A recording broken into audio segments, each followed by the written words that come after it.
তো বন্ধুরা, বিএলও থেকে যে আপনাদের ঘরে ঘরে এসআইআর এর জন্য ফর্ম দেওয়া হয়েছে, সে ফর্মটা আপনারা কিভাবে ফিল আপ করবেন, কারণ এই ফর্ম একবার ভুল করলে আপনি দ্বিতীয়বার আর কিনতেও পারবেন না। তাই ভিডিওটা লাস্ট অবধি দেখুন এবং আপনার বন্ধুবান্ধবদেরকে ভিডিওটা শেয়ার করুন।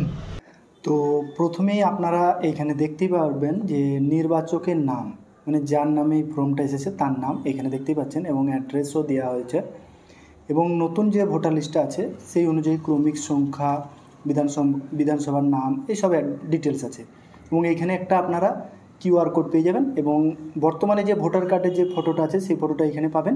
আর এইখানে কিন্তু আপনাদেরকে একটা পাসপোর্ট সাইজের কালারিং ফটো বসাতে হবে, সাদা কালো ফটো বসালে হবে না।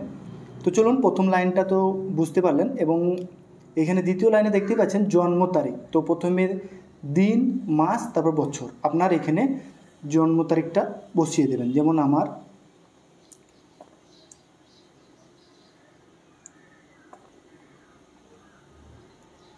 এটা হলো আমার জন্ম তারিখ। এখানে এবার লেখা হচ্ছে যে আধার নম্বর, এই পাশে এবং লেখা আছে ঐচ্ছিক, কারণ আপনি দিতেও পারেন না দিতেও পারেন। তো এখানে যেমন আমার আধার কার্ডটা আমি দিয়ে দিচ্ছি, 12টা হয়, 1 2 3 4 5 6 7 8 9 10 11 12। এখানে দেখতেই পাচ্ছেন আধার কার্ড নাম্বারটা আপনারা দিয়ে দেবেন, কিন্তু হ্যাঁ এখানে মোবাইল নাম্বারটাও অবশ্যই লাগবে। তো এখানে মোবাইল নম্বরটা দিয়ে দেবেন।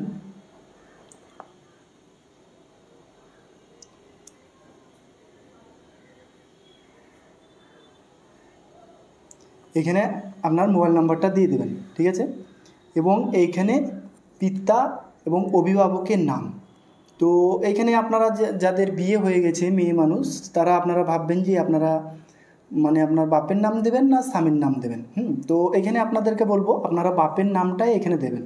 তো যেমন আমার বাপের নাম এখানে আপনারা কিন্তু সব বড় হাতের অক্ষর দিয়ে লেখার চেষ্টা করবেন, বেশি ভালো হবে। যেমন আমি এখানে দিয়ে দিলাম।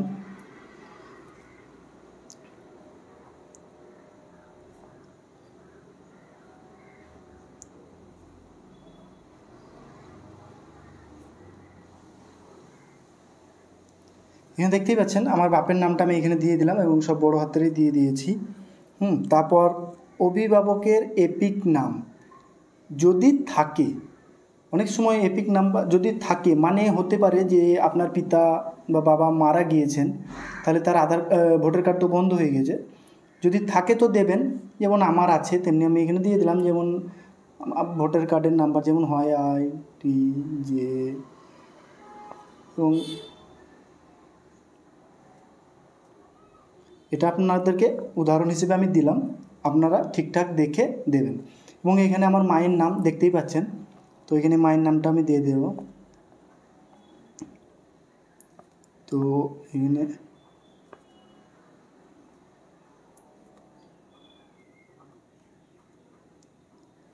তো এখানে দেখতেই পাচ্ছেন আমি মায়ের নামটাও দিয়ে দিয়েছি এবং এইখানে লেখা আছে দেখেন মায়ের এপিক নাম্বার যদি থাকে।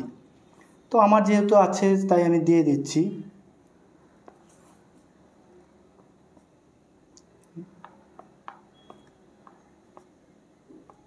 এখানে আপনাদের যদি থাকে তা আপনারা দেখে ঠিকঠাক দেবেন। আমি উদাহরণ হিসেবে আমি যে কোনো একটা নাম্বার বসিয়ে দেখিয়ে দিলাম। এখানে স্বামী বা স্ত্রীর নাম, এটা যদি ধরেন আমি যেমন পুরুষ, তো আমার এখনও যেহেতু বিয়ে হয়নি, যদি বিয়ে হতো তাহলে এখানে আমি স্ত্রীর নাম দিতাম। এটা যদি আমি মেয়ে ছেলে হতাম তাহলে এখানে আমি স্বামীর নাম দিতাম। তো যেহেতু এখনও আমার বিয়ে হয়নি সেই জন্য এটা আমি খালি রাখলাম। এবং যদি আপনাদের বিয়ে হয়ে থাকে তাহলে স্বামী বা স্ত্রী এখানে যদি এপিক নাম্বার থাকে তো এটা দিয়ে দেবেন। তো বন্ধুরা, প্রথম ধাপের এটা আপনারা বুঝতে পারলেন এবং এখানে এটা হয়ে গেল এবং BC। তো আপনাদেরকে বিটা আপনাদেরকে বলি। এখানে যদি আপনাদের যেমন এখানে আমার জন্ম সাল হচ্ছে 2001, মানে আমার 2002 সালে ভোটার লিস্টে নাম থাকবে না, এটাই স্বাভাবিক। তো এটা মানে হচ্ছে যে এইখানে যাদের 2002 সালে নাম আছে, যদি আমার বয়সটা আরও অনেক আগে হতো তাহলে এখানে আমার 2002 সালে যদি নাম থাকতো তবেই আমি এটা পূরণ করতাম। কিন্তু যেহেতু আমার 2002 সালে নাম নেই, আমার আব্বার নাম আছে, বা পিতার নাম আছে। তো এইখানে নাম দেখেন, এখানে লেখা হচ্ছে যে আত্মীয়র বিবরণ যার নাম পূর্ববর্তী সর্বশেষ এসআইআর দেওয়া হয়েছে, মানে 2002 সালে এসআইআর যে নামটা দেওয়া হয়েছে। তো আমার আব্বার নাম, এখানে আব্বার যেটা 2002 সালে যে ভোটার কার্ডে নাম আছে সেটাই দেবেন, কারণ অনেক সময় সবাই ভোটার কার্ড নাম চেঞ্জ করে বা সংশোধন করেছেন, কিন্তু এটাতে আমি বলবো যে 2002 সালে যেটা আছে সেটাই আপনারা দেবেন। তো আমার আব্বার নাম আমি এখানে দিয়ে দিলাম।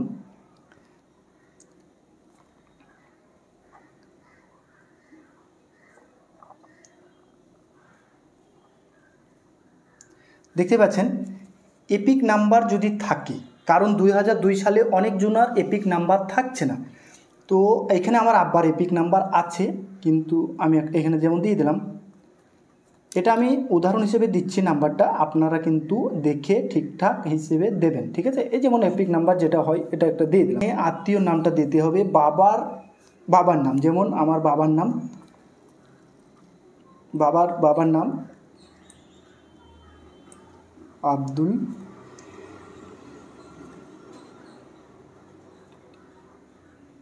আব্দুল কুদ্দুস। সম্পর্ক কি হবে, তো বাবার এটা বাবাই মানে ফাদার, এফএ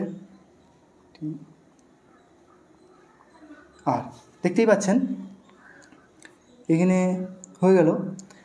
তো এইখানে তারপর দেখতেই পাচ্ছেন এখানে জেলা, আমাদের জেলা হচ্ছে মুর্শিদাবাদ, তো তাই আমি মুর্শিদাবাদটা এখানে দিয়ে দিলাম।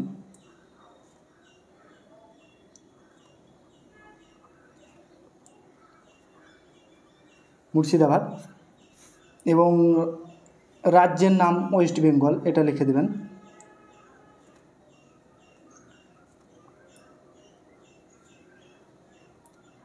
বেঙ্গল, এটা আমি লিখে দিলাম। এবং বিধানসভার ক্ষেত্রের নাম, আমাদের তখন 2002 সালে বিধানসভার ক্ষেত্রের নাম ছিল খড়গ্রাম, তো এটা আমি লিখে দিলাম KHAGRAM।